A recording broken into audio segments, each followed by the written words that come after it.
So this retreat for me with the Tara practice, I don't know why this happens, but every year something kind of stands out to my mind when we do a retreat. And this year, the 7-limb prayer has just been the focus for some reason. It just kind of happened that way. And then I decided to pursue it and read what Lama Tsongkhapa had to say about it. And then I've just been thinking about the meaning of that prayer. So I thought I'd talk about that a little bit today. And I'd always known that prayer, had everything to do with what they say, the two collections, the accumulation of merit and wisdom. But I didn't really understand so much how that functioned. And what Lama Tsongkhapa said is that we need cooperative conditions in order to produce the path in our mind. And so we need the accumulation of the collections, the merit, and what he calls sublime wisdom.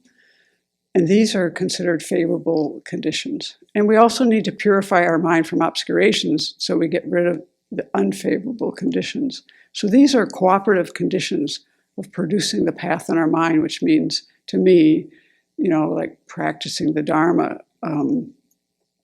gaining realizations, making my mind kind of into the Dharma. That's how I always think of that.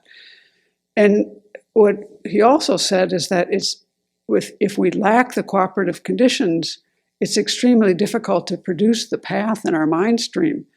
So you can take great pains to do the meditations that we've been taught, because those are the substantial causes, but you won't actually get the results because you don't have the cooperative conditions. And that kind of surprised me. I never had thought about it in that way, and I had never thought about the 7-limb prayer as the cooperative conditions, as having the elements of the cooperative conditions.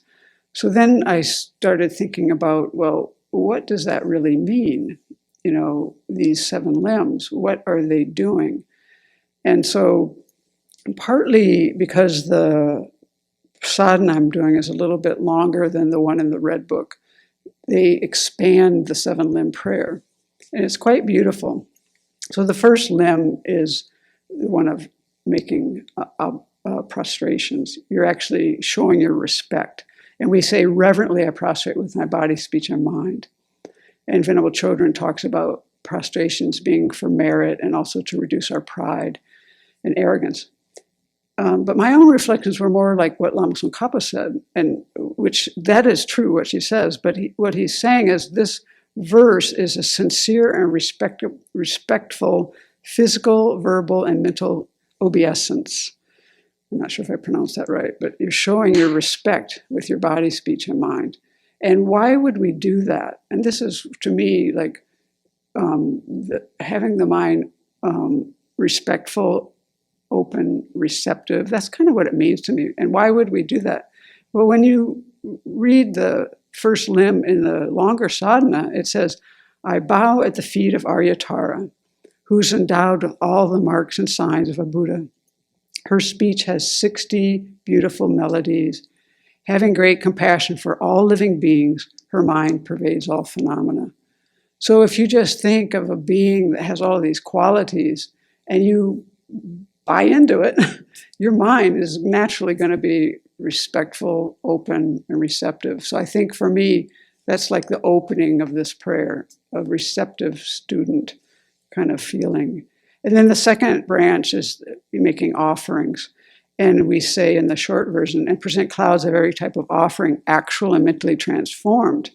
And in the long verse, we say, whatever offering substance exists in the immeasurable realms of existence, in addition to whatever I have arranged in reality here, are transformed into samattabhadra offerings. So they're like expansive. And I offer these to please Aryatara in the assembly of deities. So we take this great delight in giving. And if you have the sense of respect and openness, and then it's going to be very easy to, you want to make offerings. It's a natural part, it's a natural response to me of the mind. Like and especially if you have these 4 conditions that Patrul Rinpoche mentioned. And I think this is for me what this kind of means. So when I was giving the talk about precious human life recently, I talked about these 4 assumptions, or these 4 kind of attitudes. We assume ourselves to be the patient, and the Dharma to be the medicine, and the spiritual teacher to be a skilled physician, and that the treatment that they're giving us will cure the disease. So if you have the first limb where you have this respect, you're naturally going to want to make offerings because you're sick and you want to get better, and you trust this person, you trust the teachings and everything. So I think it would just, for me, the more I thought about it, like, it's just a natural response. And then the third branch of confession, I confess all my destructive actions accumulated since beginningless time. So in the longer sadhana, it says, I confess with great regret and repent whatever destructive actions I've done with my body, speech, and mind under the influence of the 3 poisons and other afflictions. Please cleanse me of my destructive latencies with the water of your great compassion. So this is us like cracking open, revealing. We know that we have to change. I mean, if we don't change, we're just going to be stuck with our suffering that we have, with the problems that we have. We know we need to change. So that's kind of a given. And how are we going to change? We need to purify our mind. So we confess in order to reveal, and repent in order to show the regret, is how Venerable Chodron explains it. And she says, change your mind in a radical way. And I think that's really what confession is about. We know we need to change, and this is the means. And then to balance that out, the 4th limb, we rejoice. And so I rejoice in the virtues of all holy and ordinary beings. And in the longer sadhana, it says, I rejoice from the depths of my heart in whatever constructive predispositions there are in cyclic existence and nirvana, and especially in the qualities of the body, speech, and mind of Aryatara. So, since for most of us, it starts with ourselves. We need to see our own good qualities sometimes before we can see others. And we need to know and acknowledge our own good qualities and rejoice in those. We need to balance out the confession too. We need to have both the part that where we have things we need to get rid of, and then we have the parts that we need to grow, our good qualities. So we need to rejoice in that, and others, and especially in the holy beings that we want to become. We have to, by having that sense of respect for them and then rejoicing in that, we create a lot of merit. And it's just really helpful for the mind to have that kind of mind. We need to have joyous effort in order to practice. The 6 perfections, that's the one in the middle. You need it for all of them. So we need to know, we need to rejoice. And then the next 2 branches, actually in our short prayer, are actually reversed from how they're described and also how they're done in the longer sadhana. So I'm going to do it the way it's done in the longer sadhana. So the next branch is we implore the Buddhas to present the teachings, to teach the Dharma. And we say, and turn the wheel of Dharma for sentient beings. And the longer verse says, please light the lamp of the Dharma of the 3 vehicles for beings who are completely engulfed in the thick gloom of the 3 poisons, who wander in the 3 lower realms of existence without rest, and are constantly afflicted by the 3 types of suffering. This is where we see ourselves as the patient, the Dharma as the medicine. And we just want to, we implore the Buddhas and our teachers to guide us, to teach. We need these teachings. This is where our understanding of the Four Noble Truths come in. We need these teachings in order to free ourselves.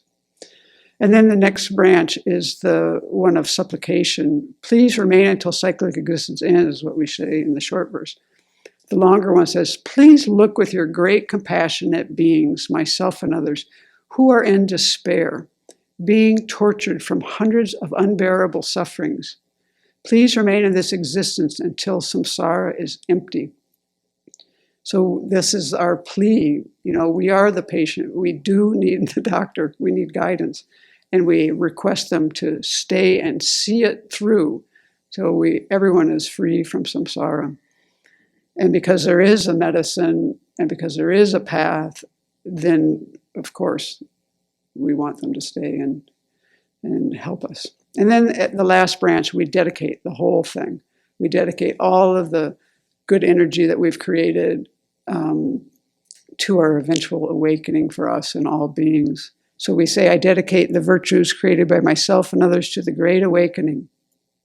And the long verse says, I dedicate all the constructive latencies and energy and whatever merit has been accumulated through the practices of prostrating and offering to Aryatara and her assembly, so that all the father and mother beings of the six realms are liberated from the sufferings of cyclic existence and attain the state of a Buddha's full awakening. So this is where we kind of start there and we end there with our motivation for our practice. We start with bodhicitta and then we dedicate our practice to that. So we seal this practice with this kind of reflection. So yeah, I think it's really, in a way, seeing this as these are states of mind, that these are the conditions that we need so that when we do the various meditations, and also explains why Tsongkhapa did so many prostrations and mandala offerings. Those were the conditions that he needed to gain the realizations. They weren't the substantial cause, but they were the cooperative conditions, apparently. So it kind of ties together.